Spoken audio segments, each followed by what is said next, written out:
ഏതായാലും ഈ സീസണിൽ 4 കിരീടങ്ങൾ, 3 കിരീടങ്ങൾ, 2 കിരീടങ്ങൾ നല്ല ലെവലിലൊക്കെ ആർസണലിനെ കുറിച്ചിട്ടൊരു പറച്ചിലുണ്ടായിരുന്നു. പക്ഷേ ആർട്ടേറ്റയ്ക്ക് അവിടെ തെറ്റി.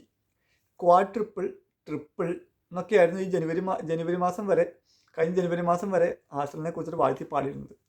പക്ഷെ അത് മാറ്റം വന്നിട്ടുണ്ട്. എന്ന് പറഞ്ഞു കഴിഞ്ഞാൽ കുറച്ച് നാൾ മുമ്പാണ് കരബാവോ കപ്പിൽ സിറ്റിക്ക് മുന്നിൽ ആർട്ടേറ്റ വീണ് എന്ന് പറഞ്ഞു കഴിഞ്ഞാൽ കരബാവോ കപ്പിൽ ഫൈനൽ തോറ്റിട്ട് അതിൽ നിന്നപ്പോൾ പുറത്തായെന്ന് പറഞ്ഞാൽ ഫൈനൽ തോറ്റുമല്ലോ. അപ്പോൾ 4 കപ്പ് എന്നുള്ളത് 3 കപ്പ് ലക്ഷ്യമായി മാറി. സിറ്റിയുടെ പെപ്പിൻ്റെ മുന്നിലാണ് ആർട്ടേറ്റയുടെ പിള്ളേർ കരബാവോ കപ്പ് തോറ്റത്, ഫൈനൽ തോറ്റത്. അപ്പോൾ 3 കപ്പ് എന്നുള്ളതായി. ഇതാ വരുന്ന അടുത്ത റിസൾട്ട്.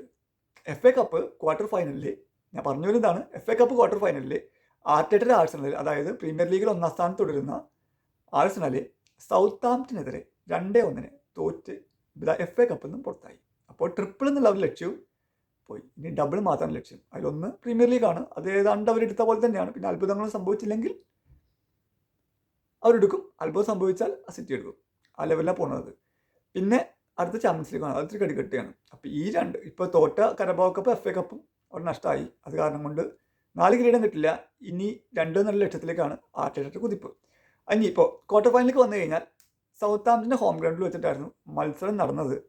ഒരിക്കലും ആരും പ്രതീക്ഷിച്ചതാവില്ല ആഴ്സണലെ തോക്കുന്നു പുറത്താവുന്നു. പക്ഷേ സംഭവിച്ചു. ഫുട്ബോളാണ്. 90 മിനിറ്റിൽ എന്തൊക്കെ സംഭവിക്കുന്നു ആ ലെവലിലൊക്കെ കാര്യങ്ങൾ നീങ്ങും. ഓക്കെ, സൗത്താംപ്ടൻ 2 ഗോൾ അടിച്ചപ്പോൾ ആഴ്സണലിന് വേണ്ടിയിട്ട് ആശ്വാസ ഗോൾ അടിച്ചത് 65 മിനിറ്റിലെ ഗോൾ ക്രോസാണ്. വേറൊരാളും ആഴ്സണലിന് വേണ്ടിയിട്ട് വില കുലുക്കിയിട്ടില്ല. എന്ത് ചെയ്യാം, 4 കപ്പും 3 കപ്പൊക്കെ പ്രതീക്ഷിച്ചിറങ്ങിയ ആർട്ടേറ്റയ്ക്കും ആഴ്സണലിനും ഇത് 2ാമത്തെ അടിയായി പോയി. ആദ്യത്തെ അടി പെപ്പ് കൊടുത്തു, 2ാമത്തെ അടി സൗത്താംപ്ടൻ്റെ നിന്നും കിട്ടി. ഓക്കെ, എന്തായാലും 64% ബോൾ പൊസിഷനൊക്കെ ആഴ്സണലിനുണ്ടായിരുന്നു. പക്ഷേ ബോൾ പൊസിഷനിലല്ല കാര്യം, ഗോൾ അടിക്കുന്നതിലാണ് കാര്യം എന്ന് സൗത്താംപ്ടൻ ആഴ്സണലിനെ പഠിപ്പിച്ച് വിട്ടിട്ടുണ്ട്. പിന്നെ 9 ഷോട്ട് ഓൺ ടാർഗറ്റ് ആഴ്സണലിൻ്റെ ഭാഗത്തുണ്ടായിരുന്നു. ഒരെണ്ണം മാത്രമേ വലയാക്കാൻ പറ്റിയുള്ളൂ. വെറും 4 ഷോട്ട് ഓൺ ടാർഗറ്റ് ഉണ്ടായിട്ട് അവർ 2 സൗത്താംപ്ടൻ വലക്കുള്ളിലാക്കി. അങ്ങനെ സൗത്താംപ്ടൻ സെമിയിലേക്ക് കയറി. ആഴ്സണൽ ക്വാർട്ടറിൽ കലം ഉടച്ചു.